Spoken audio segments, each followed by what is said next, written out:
Chers téléspectateurs, chers internautes, je vous salue.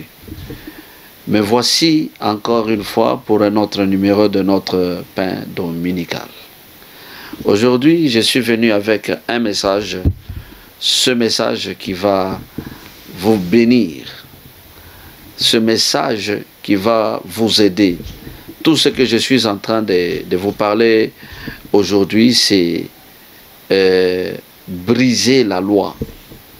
Donc, la loi, ce n'est pas la loi de l'État, mais il y a des principes dans la vie qui, comment je peux dire, qui fonctionnent comme loi. C'est-à-dire, si vous ne passez pas par là, donc, c'est fini pour vous. Alors, je voudrais vous montrer que, avec la parole de Dieu, vous pouvez venir d'une famille où l'on dit, par exemple, la loi ou le principe, c'est que vous ne serez jamais riche. La loi ou le principe, c'est que vous mourrez toujours après, avant. Donc, quand vous dépassez 50 seulement comme ça, vous mourrez. Non. Aujourd'hui, je viens vous amener un message. Et je vais prendre un texte biblique. Ce texte biblique se trouve dans le livre de Marc, chapitre 5. Le livre de Marc, chapitre 5, je vais faire la lecture. Je commence à partir du verset 21. Donc, je suis en train de parler de la femme qui perdait le sang pendant 12 ans. La Bible dit, Jésus, dans la barque, regagna l'autre rive, où une grande foule s'assembla près de lui. Il était au bord de la mer. Alors vint un des chefs de la synagogue, nommé Jairus, qui l'ayant aperçu se jeta à ses pieds et lui adressa cette instante prière. Ma petite fille est à l'extrémité. Viens, impose-lui les mains afin qu'elle soit sauvée et qu'elle vive. Maintenant, Jésus s'en alla avec lui et une grande foule le suivait et le pressait. Or, il y avait une femme atteinte d'une perte de sang depuis 12 ans. Elle avait beaucoup souffert entre les mains de plusieurs médecins. Elle avait dépensé tout ce qu'elle possédait et elle n'avait éprouvé aucun soulagement, mais était allée plutôt en empirant. Ayant entendu parler de Jésus, elle vint dans la foule par derrière et toucha son vêtement, car elle disait, si je puis seulement toucher ses vêtements, je serai guérie. Au même instant, la perte de sang s'arrêta et elle sentit dans son corps qu'elle était guérie de son mal. Jésus connut aussitôt et en lui-même qu'une force était sortie de lui et se retournant au milieu de la foule, il dit, qui a touché mes vêtements? Ses disciples lui dirent, tu vois la foule qui te presse et tu dis, qui m'a touché? Et il regarda autour de lui pour voir celle qui avait fait cela. La femme, effrayée et tremblante, sachant ce qui s'était passé en elle, vint se jeter à ses pieds et lui dit toute la vérité. Mais Jésus lui dit, ma fille, ta foi t'a sauvée, va en paix et sois guérie de ton mal. Bien-aimé dans le Seigneur. Ici, voilà, je suis en train de vous parler de quelque chose. Que à un moment donné de la vie, il faut briser ces principes qui vous bloquent, ces principes de limitation, cette loi-là de limitation. Pourquoi est-ce que vous ne pouvez pas franchir telle ligne? Parce que vous venez de telle famille, parce que vous venez de telle tribu, ou bien parce que vous venez de tel coin ou province, voilà. Ici, je suis en train de me focaliser sur cette femme. Jairus vient, il pose le problème qu'il avait au Seigneur Jésus, que sa fille de 12 ans était malade. Elle était au point de mourir. Alors, il a demandé au Seigneur, Jairus était le chef de synagogue, il a demandé au Seigneur, non, je voudrais que vous puissiez aller toucher, imposer la main sur ma fille pour qu'elle soit guérie. Mais la Bible dit que pendant qu'il partait chez Jairus, donc, Jésus allait chez Jairus. Alors, une foule de gens le suivaient, les gens derrière, ses disciples, les apôtres, des foules de gens, n'importe. Ils étaient en train de suivre Jésus. Mais il y a une femme, la Bible dit, ayant entendu parler de Jésus, ayant entendu parler de Jésus, ayant entendu parler de Jésus, elle s'est dit, si je puis seulement toucher le vêtement de Jésus, je serai guéri. Bien-aimés, regardons un peu ça. Vous savez, quand vous écoutez la parole de Dieu, quand vous suivez la parole de Dieu entre dans vos cœurs. La parole de Dieu entre dans votre esprit. La parole de Dieu génère la foi. Et quand ça génère la foi, c'est par la foi que tu vas marcher, c'est par la foi que tu vas faire quelque chose naturellement. Quand tu le fais, ça n'a aucun effet. Mais le fait de le faire par la foi, parce que quand la foi devient la force motrice, quand la foi devient le motif pour lequel vous agissez, quelque chose se passe. La Bible dit, ayant entendu parler de Jésus. Donc elle a entendu parler, comme vous m'entendez là. Elle a entendu parler de Jésus. Et ça générait la foi en elle. Ça générait quelque chose en elle. Analysons cette femme. Selon l'Ancien Testament, selon la loi, selon le principe dans l'Ancienne Alliance, une telle femme ne doit pas être au milieu des gens. Pourquoi? Parce que quand la femme est pendant sa période menstruelle, selon l'Ancienne Alliance, on la considérait impure. Tout ce qu'elle touche est impur. Là où elle s'assoit, c'est impur. Donc, elle ne peut toucher personne, elle ne peut toucher quoi que ce soit. Donc, elle devait s'isoler.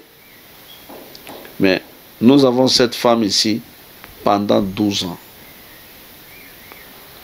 Cette femme qui a souffert presque l'âge de la fille de Jairus, qui avait 12 ans.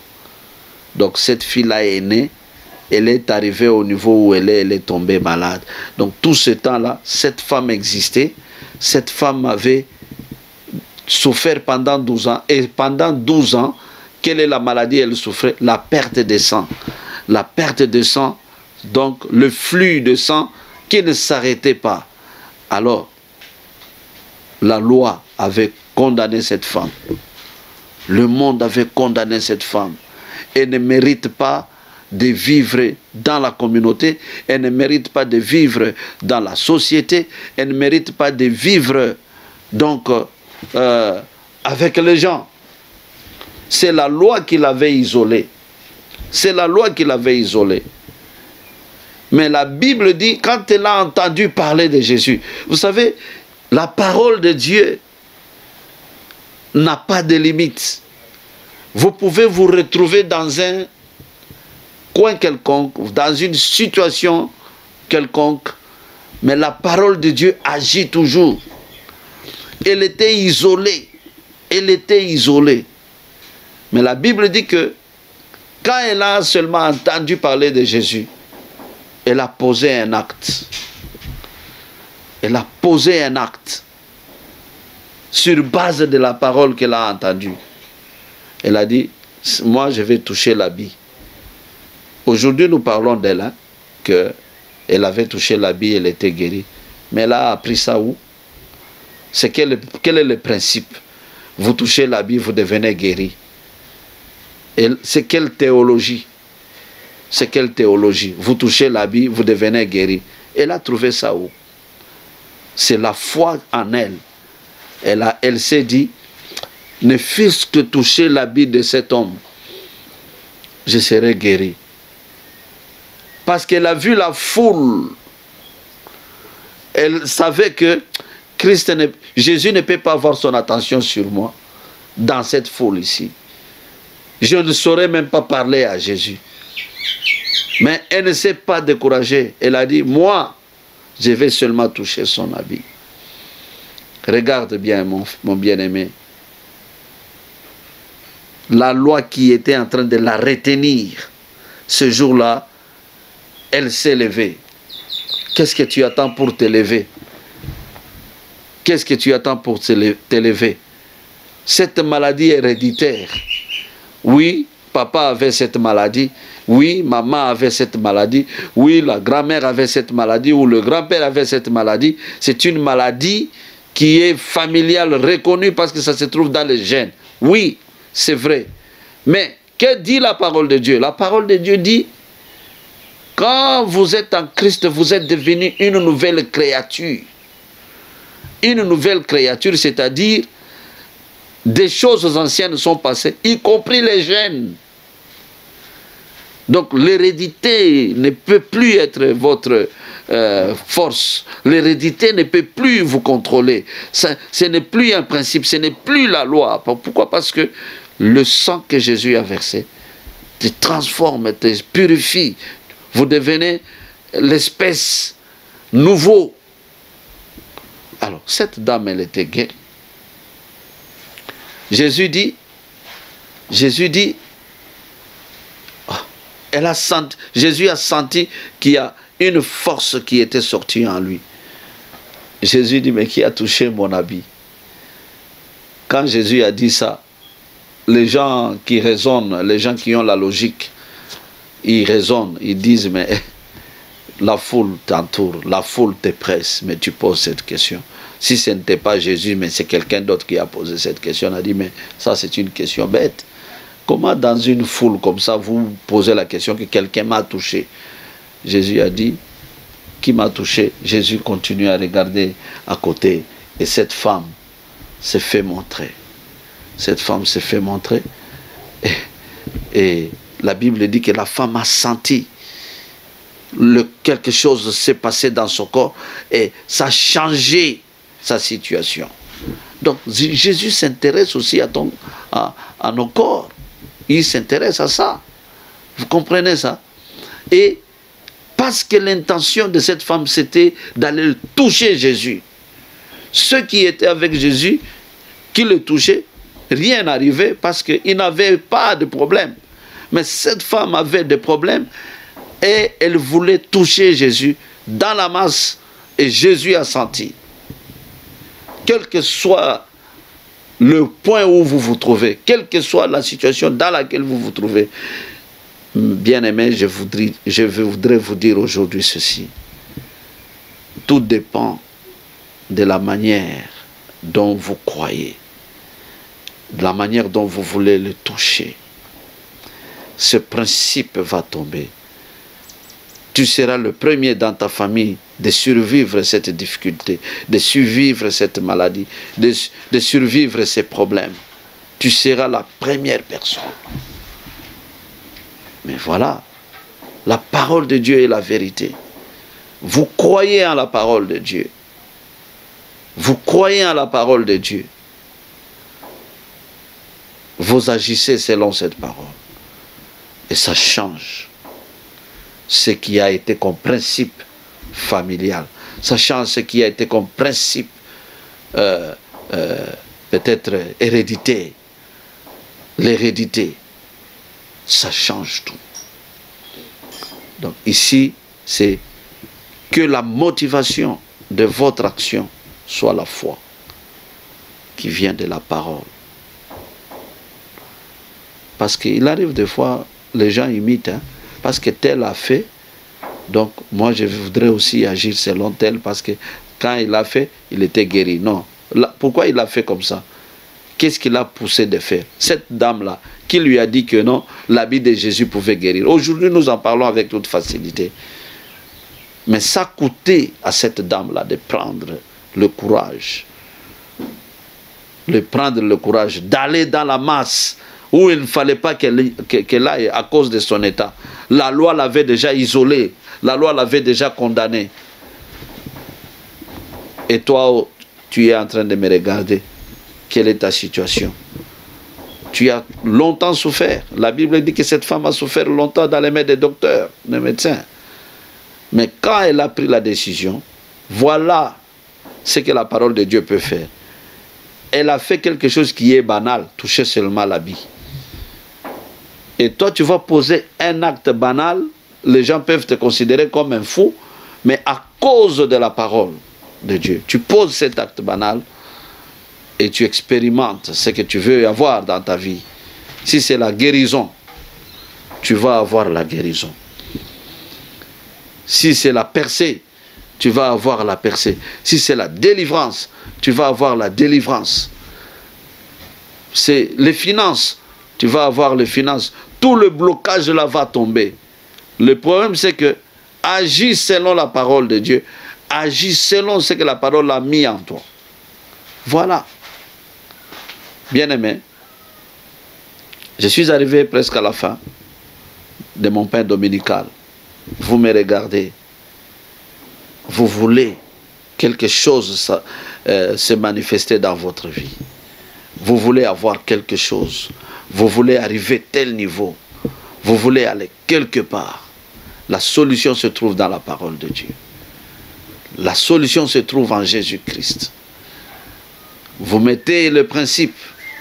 Vous mettez le principe. Vous appliquez le principe de la parole. Ce que la parole a généré en vous. Ça peut être quelque chose que tout le monde n'a jamais fait. Et toi, tu le fais. Au nom de Jésus-Christ. Je suis en train de prier pour vous. Je suis en train de prier pour vous. Au nom de Jésus-Christ. Je prie que Dieu puisse te toucher. Que Dieu puisse te guérir. Que Dieu puisse te sauver. Que Dieu puisse se manifester dans ta vie. Je déclare cette maladie est tombée. Ces cellules cancéreuses sont mortes. Ce blocage est tombé et brisé au nom de Jésus-Christ. J'ai ainsi prié avec action de grâce. Amen. Que Dieu vous bénisse.